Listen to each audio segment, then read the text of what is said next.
The road to Black Lake was narrower than they remembered. Pine trees crowded both sides like silent watchers, their needled arms reaching inward as if to reclaim the cracked asphalt. The headlights of the SUV cut a pale path through the dusk, illuminating mist that slithered low across the ground. No cell signal. No nearby towns. Just trees, the fading sun, and the heavy smell of wet moss and memory. "God, it looks the same," Amber whispered from the passenger seat, peering through the windshield like she was trying to see into the past. "Exactly the same." From the back seat, Mark let out a dry chuckle. "Except creepier. Did it always feel this, abandoned?" "Probably because it was abandoned," said Chloe, arms crossed tightly over her chest. "They shut this place down after what happened. You think they'd slap a coat of paint on it for us?" Josh, driving, gave a short grunt. "Can't believe we talked ourselves into this. 20 years and now we're spending a weekend where Danny went missing." No one responded. They turned a final bend and Black Lake came into view, a dark, glassy stretch of water nestled between the trees. The old wooden cabins sat like sleeping corpses on the far side, their roofs sagging, paint peeling, windows clouded with years of dirt. A crooked sign, "Welcome to Black Lake Camp," hung limply from rusted chains at the edge of the parking lot. As they stepped out of the car, the cold air clung to their skin with a damp chill. The lake was utterly still. No breeze. No crickets.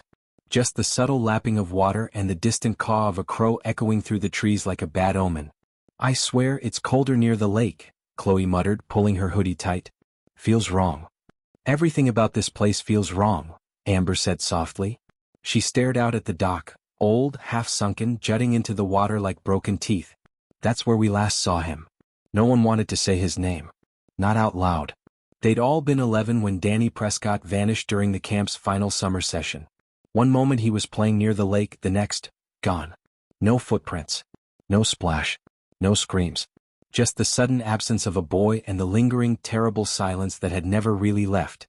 The counselors had searched. The police had dredged the lake. Nothing. No body. No sign. And then the rumor started. He'd run away. He'd drowned. He'd been taken. "I'm gonna grab the bags," Josh said, trying to shake the mood. As they carried their things toward the main lodge, Amber paused and turned toward the lake. She thought she heard it then, a whisper. Faint. What? Like a breath just under the surface. She froze. "Danny?" A ripple danced across the center of the lake, as if something had shifted beneath. "Amber?" Mark called, noticing she'd stopped. "You okay?" She blinked, shook her head and forced a smile. "Yeah. Just, déjà vu." But she didn't look convinced. And when she turned to walk away, she didn't notice the small wet handprint that had appeared on the dock behind her. The fire crackled weakly in the lodge's old stone hearth, spitting embers like angry insects. The group had gathered in a loose circle on half-broken couches and rickety chairs, the wood creaking beneath them as if protesting their return. The main room smelled of mildew and dust, with long-forgotten spiderwebs clinging to the rafters. Rain tapped on the windows, slow at first, then harder. A whisper turned to a fist. "So," Mark said, trying too hard to sound cheerful, "anyone else having a full-on horror movie déjà vu right now?" Josh tossed him a flat look. "Don't?" "No, really," Mark grinned, eyes flicking toward the dark windows. "You've got the abandoned camp, the group of dumbasses coming back to face their past, and now we're sitting around the fireplace like bait in a slasher flick. All we need is some creepy music and—" A floorboard upstairs creaked, long and drawn out. Everyone froze. Amber turned to look up the lodge's old staircase. The top landing disappeared into shadow. No one had gone upstairs yet. "Probably just the building settling," Chloe said quickly, voice thinner than she meant it to be. "Right," Mark said, but he didn't sound convinced. "Buildings always settle at the exact moment someone says something spooky. It's a rule." Josh stood up. "We're all tired. Let's unpack, check the place for raccoons and get some sleep. Big day of regret and bad memories tomorrow." They split into pairs to explore what was left of the lodge. Amber and Chloe took the bedrooms upstairs, while Josh and Mark rummaged through the kitchen and common rooms for anything usable. But the deeper they went, the worse the air felt, heavier, like the wood and walls were exhaling decades of rot and silence. Upstairs, Amber opened a door to what had once been the girls' sleeping quarters. Rows of bunk beds, covered in white sheets stiff with age, lined the walls. The air smelled of mothballs and something faintly sour. "God, I remember crying myself to sleep here when they made me swim in the lake," Chloe muttered, running a hand along the railing of the top bunk. Amber didn't respond. She had stopped near the far wall, where someone had drawn childlike figures in faded crayon. Stick figure kids held hands beside a giant, dark scribble labeled "The Boy in the Water." Beneath it was written over and over, "He's still there. He's still there. He's still there." Chloe stepped beside her and went cold. "Did we draw that?" Amber slowly shook her head. "No. This is new." A sudden splash echoed from the lake outside, loud and close. The girls ran to the window, pulling aside the moth-eaten curtain. The lake shimmered in the darkness, moonlight breaking through the clouds just enough to show the surface. Ripples. As if something had just emerged, or gone under. Amber leaned closer, her breath fogging the glass. Then she saw it. A figure. Standing waist-deep in the water. A child. It didn't move. Didn't speak. Just stood there, head tilted, watching the lodge. And even from the second floor, Amber could swear she saw its eyes. Black. Bottomless. She stumbled back, gasping. "He's there. The lake, he's in the lake." Chloe looked again, but the water was still. Empty. Downstairs, Josh and Mark were rummaging through drawers when they found a dusty, warped notebook wedged behind a cabinet. Its leather cover was cracked and stained with something that looked like dried algae. Mark opened it. This belonged to one of the counselors. Josh peered over his shoulder. The entries were scrawled, hurried, descending into madness. June 14th. Danny said he saw someone in the lake again. We told him to stop scaring the other kids. June 15th. More kids hearing whispers at night. Something under their beds. One girl says she saw a hand crawl across the floor. June 16th. We've locked the dock. Told the kids the lake's off limits. But they go there anyway. Something calls to them. June 17th. Danny went missing. June 18th. They won't let us leave. The trees move. The phone is dead. We are being watched. He's not gone. He never left. Mark shut the book with a dry snap. Okay, no. I vote we leave. Josh didn't answer. He was staring at the kitchen window. There was a face. Pale. Small. Pressed against the glass. From the inside. But when Josh blinked, it was gone. That night, despite everything, they tried to sleep. Fear had become exhaustion, and exhaustion became uneasy rest. At 3:12 a.m., Amber woke with a start. Someone was humming. A child's lullaby, soft, wet, bubbling like it was sung from under the surface of the lake. She crept to the window again, heart thudding. The moon was high, painting the water silver. The dock had a figure sitting at the edge. A boy, maybe 10. Soaked. His head slowly turned toward her. Then he crawled backward into the lake, moving with unnatural stiffness, vanishing beneath the ripples without a sound. Amber screamed. In the morning, Mark was gone. His bed, empty. His shoes still there. But the front door stood open, muddy water tracking in long streaks from the threshold to the stairs. At the edge of the dock, they found his phone. Still recording. The final seconds showed a blurry image of the lake, and a small hand reaching up from beneath the surface, wrapping around his ankle. Then static. No one said it, but they all knew. The boy hadn't left. He'd just been waiting. And now he was taking them back. One by one. The morning passed in a disjointed haze. The silence of the lodge was suffocating, broken only by the occasional creak of the floorboards or the gusts of wind rattling the windows. The air was thick, cloying, like the entire camp was holding its breath. Amber, Chloe, and Josh sat around the cracked wooden table in the center of the lodge's main room, staring at the phone. Mark's phone. The screen was still on, the last recording from the dock flickering with static and half-visible shapes beneath the surface. It was as if something was trying to claw its way out of the screen itself. No one spoke. No one could. Amber was the first to break the silence. We need to leave. Chloe's eyes were red, her face pale. She nodded, but there was no urgency in her movements. It was as if the weight of the camp had already begun to press on her, pushing down on her chest with a suffocating force. We can't leave. Not yet, Josh said quietly, staring at the phone screen. His voice was strained, like he was holding on to something, trying to make sense of the terror that had already begun to swallow them. Mark, he went to the lake. He's gone. Amber's voice was shaky, but there was a note of disbelief in it. But he was right there last night. He was right next to us. He couldn't have. Chloe interrupted, her tone sharp. What are you even saying? We saw him go outside. We saw that thing in the lake. The boy, it was waiting for him. The words hung in the air, heavy and cold. Amber turned away, wiping her eyes. I don't understand. I don't understand how this is happening. This place, it's alive. It wants us. I don't think it's just the lake, Josh murmured. His voice was barely audible, but the dread in his words was clear. It's the whole camp. It never wanted us to leave. Chloe stood abruptly, knocking her chair back with a scrape that sent shivers down Amber's spine. She walked toward the door, hands shaking. Then what the hell are we supposed to do? Sit here and wait for whatever's in that water to drag us under, one by one? Amber and Josh watched as she yanked open the front door, stepping out into the gray morning air. The wind had picked up, howling across the lake, stirring the trees into a dark frenzy. The surface of the water rippled violently, as though something large was moving beneath it.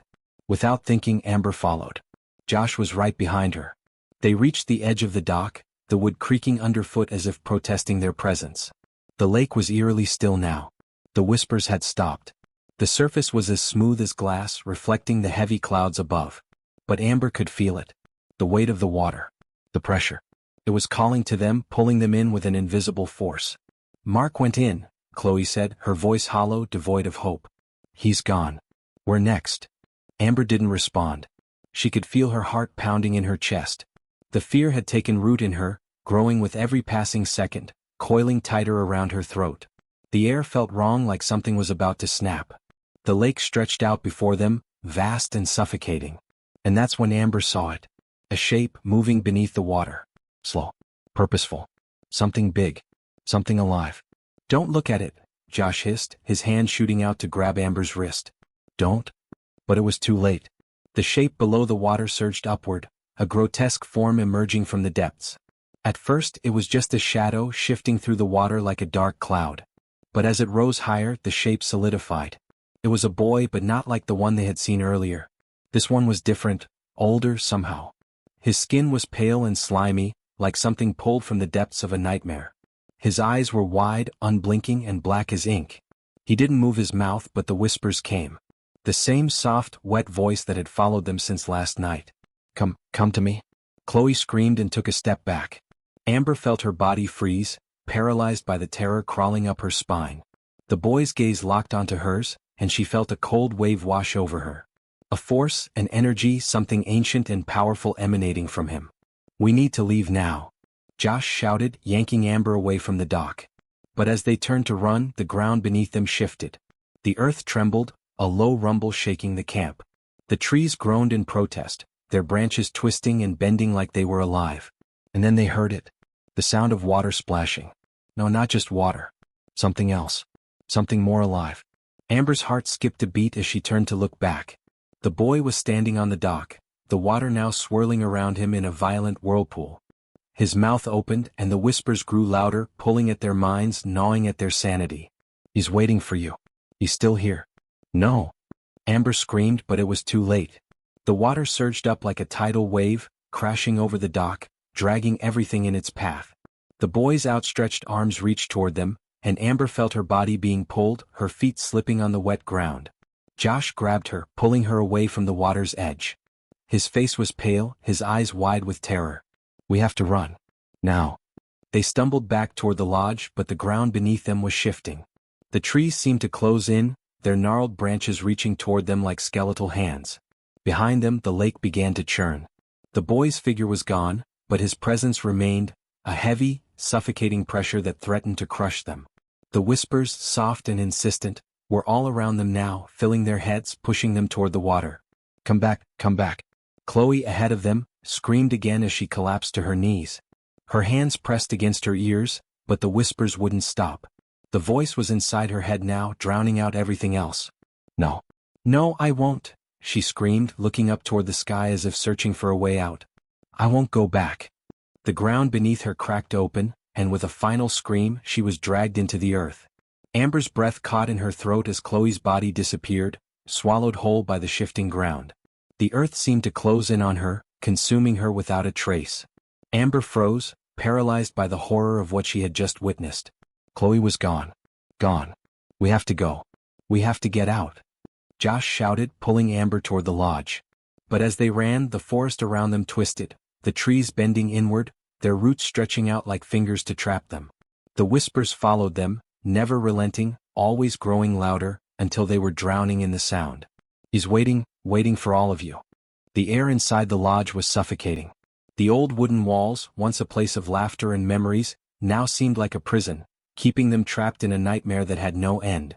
Amber and Josh stood in the center of the room, their eyes wide with terror, as they heard the crackling of the fire that burned low in the hearth. But no warmth came from it. Only an oppressive cold that gnawed at their bones. Chloe was gone. They had seen her pulled under, swallowed by the earth, just as they had seen Mark vanish into the lake. But neither of them spoke of it aloud. Words couldn't capture the horror of what had happened. Amber's heart hammered in her chest as she backed away from the door, feeling the pressure of something unseen pushing in from all sides. The whispers had followed them, growing louder as they ran from the dock. They had tried to barricade themselves in, but the oppressive air inside the lodge only seemed to grow heavier with each passing second. "What the hell is happening, Josh?" Amber's voice trembled, raw with fear. Her hand gripped the edge of the table like a lifeline. "Why is this happening?" Josh didn't answer immediately. His eyes were fixed on something in the corner of the room, a dark shadow that seemed to shift, to grow and shrink like it was alive. His face was pale, his lips pressed into a tight line. He had seen it too, the shape, flickering and moving like smoke but far more malevolent. "I don't know." His voice was a rasp, barely a whisper. "But I think it's been waiting for us. For all of us." Amber's mind spun as she looked toward the window, eyes darting nervously between the glass and the shadows outside. The storm had started to pick up again, but it wasn't the wind or rain that worried her. It was the lake. The cursed lake that had been silent since the first sighting of the boy, silent but watching. Suddenly there was a knock on the door. A heavy, thudding sound that seemed to rattle the walls. Amber and Josh froze, staring at the door, too afraid to move. Who could that be?" Amber whispered, the words caught in her throat. Josh's eyes were wide, his hands clenched into fists at his sides. "No one's out there. No one alive." The door rattled again. This time, the knocking was more insistent, as if something or someone was trying to force its way in. Without thinking, Amber rushed forward, pressing her ear against the door. She listened, heart pounding, straining to hear any sound beyond the knocks. Then a voice. Soft at first, but growing louder, rising above the wind and the storm. "Come to the lake. Come back to us." Amber recoiled, stumbling backward. She turned to Josh, her face drained of color. No, it can't be. "It's not real," she gasped, backing away from the door. Josh's face was ashen, his eyes wide with fear. He slowly shook his head, his voice barely audible. "It's not just the boy. It's all of them. They're calling us, pulling us back." Amber felt the weight of the curse pressing down on her. The shadows seemed to stretch and grow, filling the room with a creeping sense of dread. Something was waiting for them, something ancient and terrible. And she knew, with cold certainty, that it wouldn't stop until it had them all. Josh grabbed Amber's arm, pulling her away from the door. "We have to leave. Now." But as they turned toward the window, the room seemed to warp around them. The walls began to bend, the ceiling low and oppressive. The familiar lodge was no longer the safe place it once had been. It was a maze of dark corridors, endless and twisting, pulling them deeper into the unknown. Amber's breath quickened as she ran toward the back door. She had to get out. She had to escape. "Where are we going?" Josh shouted, his voice breaking through her panic. "I don't know." Amber screamed back. "We can't stay here. We have to find a way out." But the ground beneath them trembled, and the sky outside darkened. The storm was coming, and it was far worse than any natural weather. The darkness seemed to be alive, and it was closing in. The lake's whispers grew louder, pulling at their minds, dragging them back to the place they feared most. "It's not over, not for any of you." The door burst open suddenly, the wind howling as if the very air was alive, filled with screams of those long lost. Amber's heart leapt in her chest as she turned, expecting to see the lake's blackened waters, but instead she saw something else. A figure stood in the doorway. Tall, gaunt, its face obscured by shadows. Its clothes were tattered, as if they had been worn for centuries, and its hands were elongated, fingers like twisted branches reaching for them. It stepped into the lodge slowly, its eyes gleaming like dark pits. "You cannot escape." Amber's breath caught in her throat. The creature's voice was like the grinding of stone, deep and suffocating. Josh grabbed her arm, yanking her toward the back of the room, toward the stairwell that led down to the cellar. But the creature was too fast, too hungry. It moved like smoke, flickering from one place to another, always closer. "No!" Josh cried out, but the creature was upon them. Amber felt a coldness creep over her skin, a deep, unnatural chill, and her vision blurred. The creature reached out, its fingers closing around Josh's throat, lifting him off the ground as though he weighed nothing. Amber screamed, but her voice was drowned out by the creature's terrible growl. "He belongs to the lake now." Josh's eyes were wide with terror, his mouth gasping for air, but there was nothing he could do. Amber rushed toward him, desperation pushing her forward, but as her hand reached out, the creature's other hand shot forward, grabbing her wrist in an iron grip. She felt herself being pulled toward it, her feet lifting off the ground, the darkness closing in. But then there was a sound. A loud crash like something shattering. The creature froze, its head tilting to one side as if listening. Amber's mind raced. She had no idea what was happening, but something was shifting. Something was breaking. She needed to move to escape. With every ounce of strength she could summon, Amber wrenched herself from the creature's grasp, pulling away from it with a cry of terror. She grabbed Josh's wrist and together they tumbled backward, crashing into the wall. And then, as quickly as it had come, the creature vanished. The darkness receded, and the lodge returned to its eerie stillness. Amber gasped for air, her hands shaking, her body trembling uncontrollably. But as she looked around, her eyes wide with disbelief, she realized something. Something had changed. The whispers had stopped. For now. But the fear still clung to her like a second skin. It wasn't over. Not by a long shot. Amber grabbed Josh's arm. "We need to find out what's going on here. Before it's too late." And deep within the lodge, in the bowels of the camp, something shifted. Something ancient and powerful. The lake was still waiting. And it would not rest until it had claimed them all.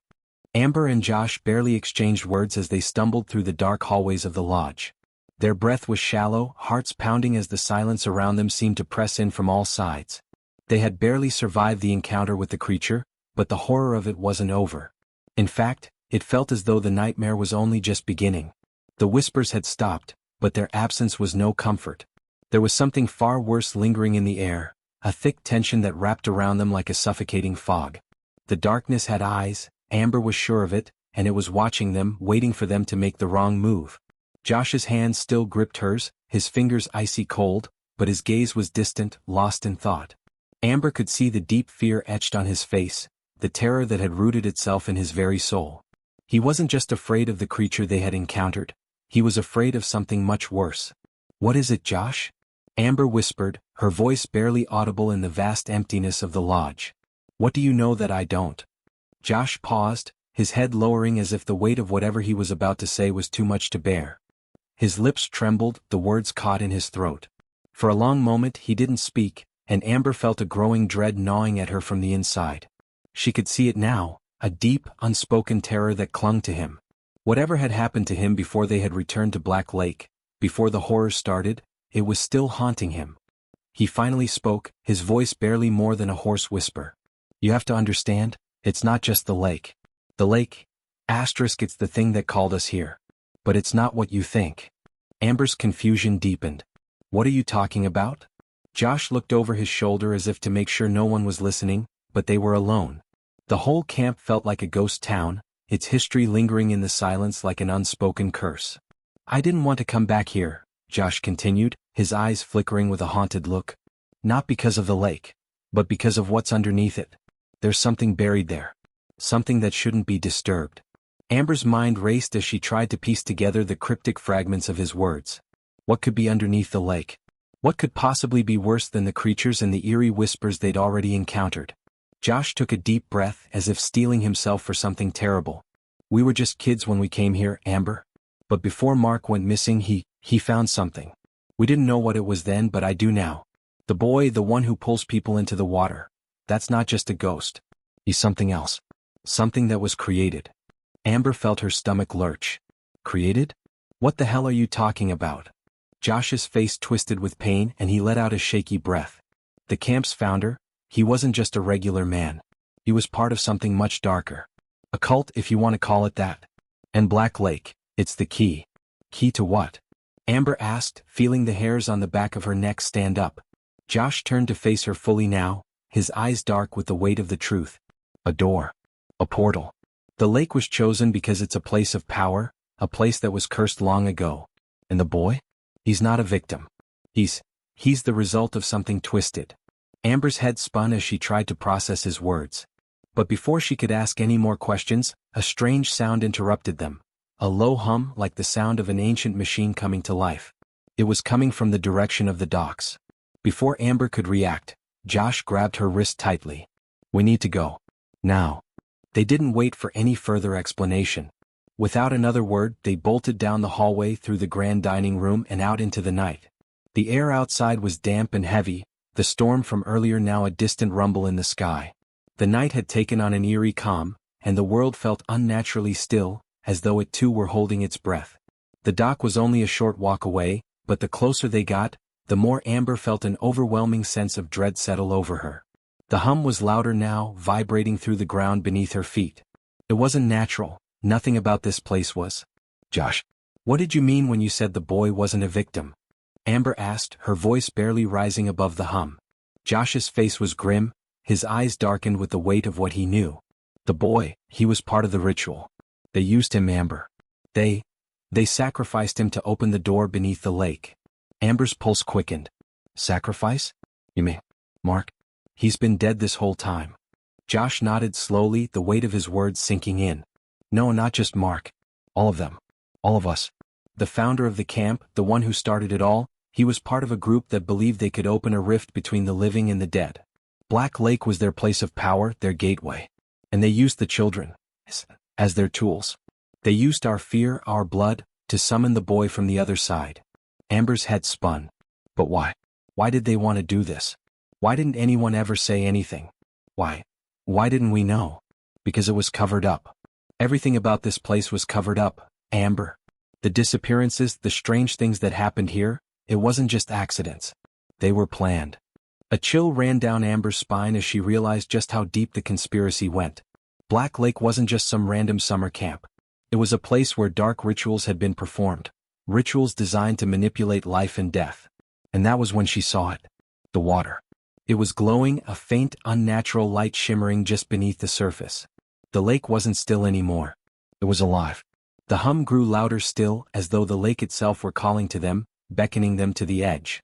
Amber's heart pounded in her chest as she took a step forward, drawn to the water like a moth to a flame. She couldn't help it. The lake was calling to her, to Josh, to everyone who had ever set foot here. The boy's voice echoed through her mind, soft and whispering. "Come closer, come back to us." Josh yanked her back just as she felt the pull of the lake reaching into her chest. "No. Don't listen to it," he shouted, but the force of it was too strong.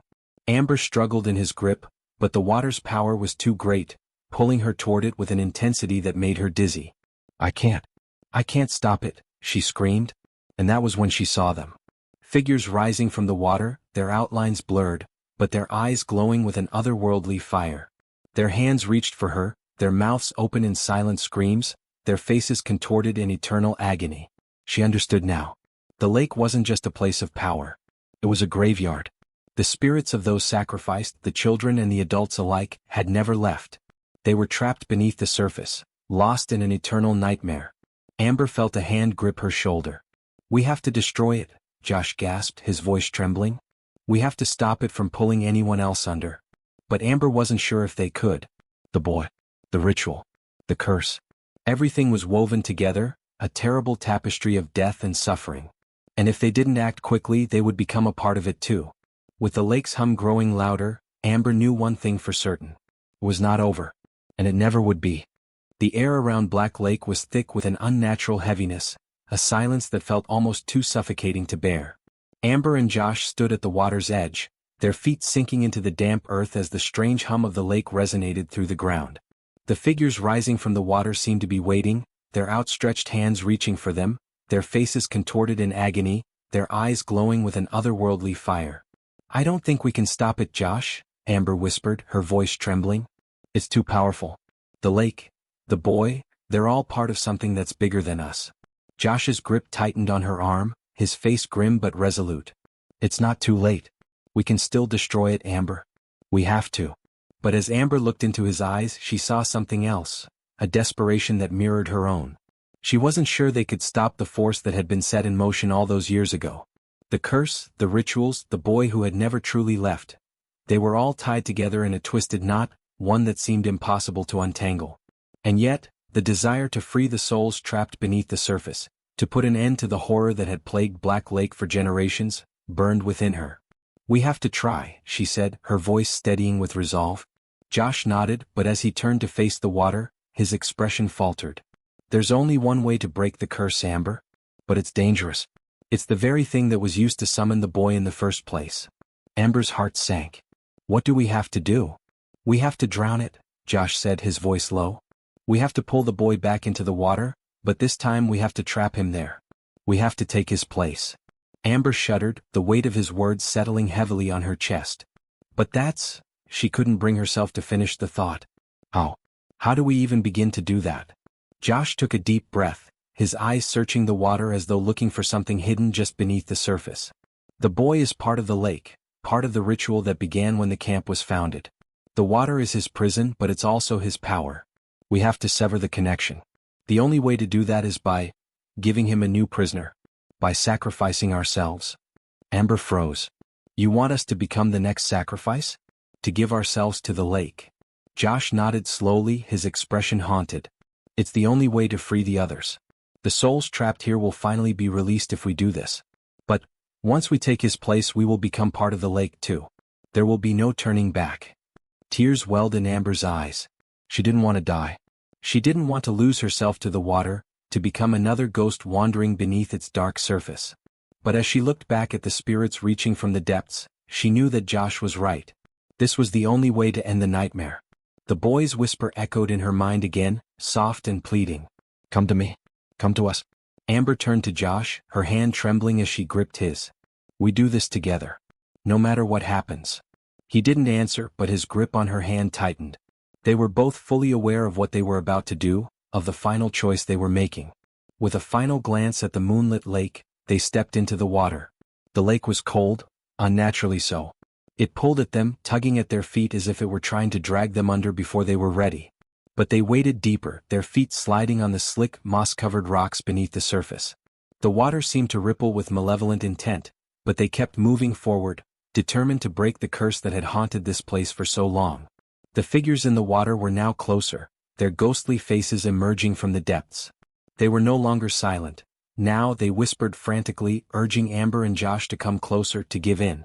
Don't listen to them, Josh said, his voice strained. We have to keep going. Amber nodded, her eyes filled with terror and determination. As they moved deeper, the water rose to their waists, then their chests, until they were fully submerged. The cold was unbearable now, freezing them to the core, but they didn't stop. They could feel the boy's presence, a cold, oppressive force that seemed to fill the water. And then suddenly the boy's voice was right beside them, whispering in their ears, promising them peace if they surrendered. His hands brushed against Amber's arm, icy and ghostly. She looked at Josh one last time. Now, she whispered. Together they stepped forward, surrendering themselves to the lake's grasp. The water pulled them under with a force that was almost violent, dragging them into the depths where time seemed to lose its meaning. For a moment, everything went dark, and Amber thought she might lose herself completely. But then something shifted, something changed. The lake began to calm.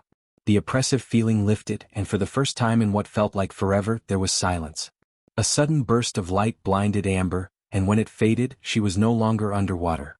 She was standing in the same place, but the lake was still peaceful. The air was calm, and the oppressive darkness had lifted.